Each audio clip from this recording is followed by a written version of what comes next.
What's up, guys? So today I want to demonstrate for you how you can fix a hotspot issue. Um, this is, it's kind of common with e-drums sometimes, but it doesn't mean anything's wrong with your pad or your trigger or anything like that. It's just kind of an inherent nature of, e-pads and where the trigger is placed.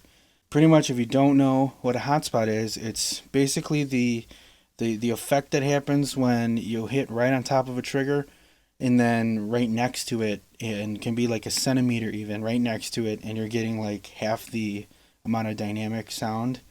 So it's really not natural because no drum is like that. So it's not a hard fix at all. But it'll also help with if you have a trigger on the edge, like on top of the drum that's on the rim, or if it's internal trigger that's right on the edge too. And you might notice that farther away, the other side of the drum, you don't get the same response, and that's also not natural. This will help with that too. Basically, it's really easy, but first I'm going to show you how a hotspot sounds.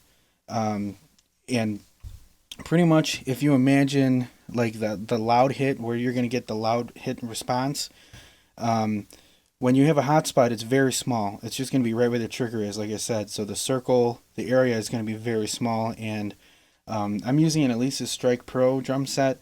And so this is an Alesis pad, even though I have a Roland head on it.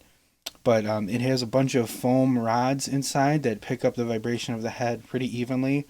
And I actually really prefer these pads. They're really great for not having hotspots. But I think I can achieve one by changing my settings and and I'll show you how it sounds right now so you can kind of see how it's a little bit uneven, like what I'm talking about.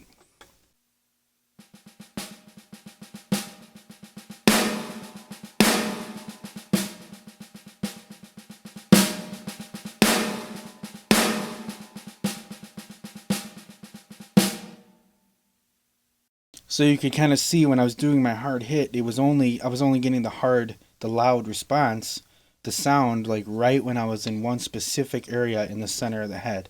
All you got to do is go into your module and go into where your settings adjust, like sensitivity and retrigger and all that. And either in that menu or from that menu, you can adjust the curve.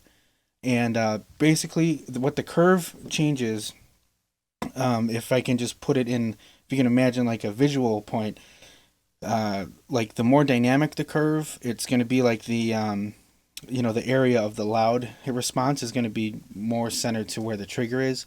In the higher log 1, log 2, or in Roland modules, they have loud and spline. It's going to bring that area from the trigger where you're getting the loudest response. It's going to make it wider from that trigger.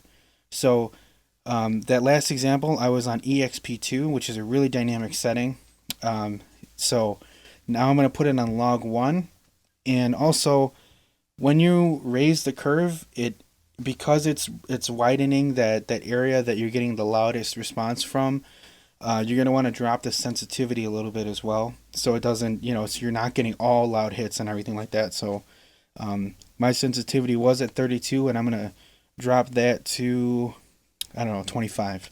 So we'll see how that sounds. And you should notice that when I do my loudest accents, it's going to happen a lot sooner around, the general center of the snare drum. You're going to notice that I'm still going to get a loud hit, and it's not just going to be one pinpoint of the center. So let me show you how that sounds right now.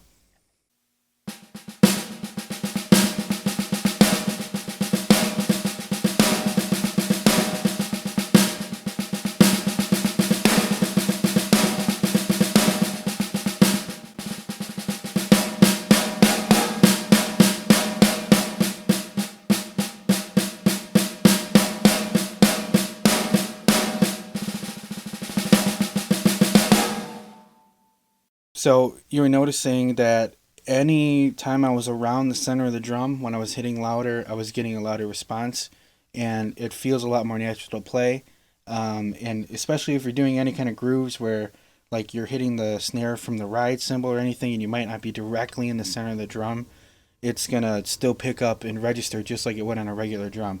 How that would translate to a trigger on the edge of the drum, like I said, it's going to spread out that area where the trigger's picking up the loudest hit. So where you might be getting a loudest response more near the edge of the drum on a floor tom or whatever drum with the edge trigger, it's going to make it so it's going to reach a little bit farther across the drum head.